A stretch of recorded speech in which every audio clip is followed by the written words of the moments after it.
அடிப்படையான மசாலா எப்படி பண்ணுறது.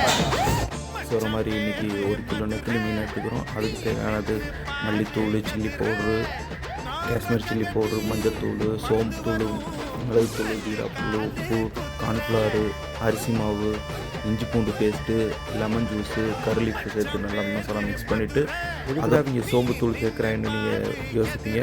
சோம்பு ஃப்ளேவர் போட்டோம்னா கொஞ்சம் அருமையான ஃப்ளேவராக இருக்கும். அதில் ஜீரா ஃப்ளேவரு, சோம்பு ஃப்ளேவர்லாம் கொஞ்சம் தூக்கலாக இருக்கும்.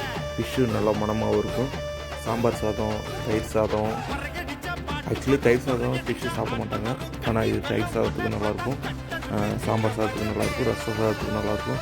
சாப்பிட்டு பார்த்தீங்கன்னா சும்மா வேறு லெவலில் இருக்கும். தம்பி வந்து புதினா சட்னி வச்சு சாப்பிட்ருக்கேன். இந்த மாதிரி உங்களுக்கு புது புது வீடியோ வேணுன்னா நம்ம பேஜை ஃபாலோ பண்ணி கமெண்ட் பண்ணுங்கள்.